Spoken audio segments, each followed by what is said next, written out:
Another day of fall, so we're gonna go around and show off all of the hydrangeas that are going into their fall color or are in the fall color.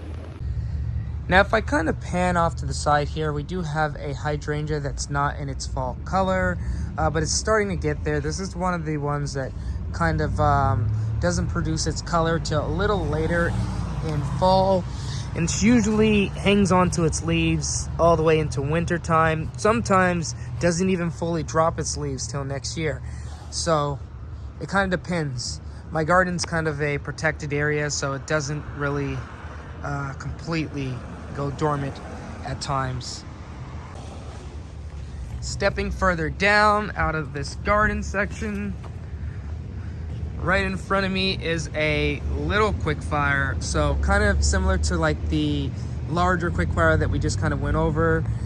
This is a dwarf quickfire, and if you can see, the branching habit is a lot more compact.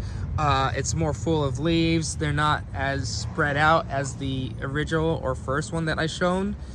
And again, we do get that lovely muted orange color. So really interesting. Here's a little bit of a close-up to it.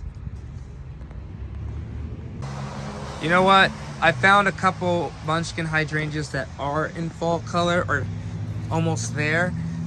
So here you can see we have some vibrant reds on this Munchkin hydrangea.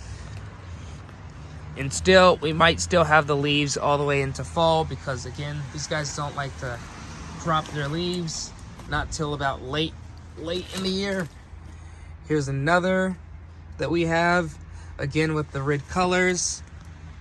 If you can see, and Munchkin hydrangea is a dwarf hydrangea, so it does stay relatively small. We're gonna walk up there and look at the Zinfandel. Although it is relatively similar to the quickfire, so there's not much of a difference. Although I would say, if anything, it's probably a little bit more yellow than the quickfire, although we still get those orangey colors. If you can see, the difference between the two is one gets like really ploofy plumes and the other doesn't. So, and the Zinfandel is the one with the ploofy plumes, kind of like a, reminds me of a sheep, honestly. Here's a better example of the Zinfandel with some of those orangey colors on it. If you can see, still similar to the quickfire, but I love it. Next up is the roll of hydrangeas, which kind of goes all the way back. And if you can tell, they are kind of this yellowy color, and it's kind of a reliable yellow color. It doesn't really go this orange color like the others. Usually I just get all yellow or almost all yellow with maybe some splashes of orange here and there, but again, a majority of yellow. And because this kind of stretches all the way back with these hydrangeas, it gives quite the show, honestly. This is a dwarf, so that's why it's placed kind of close to the edge. I do prune these guys again once a year.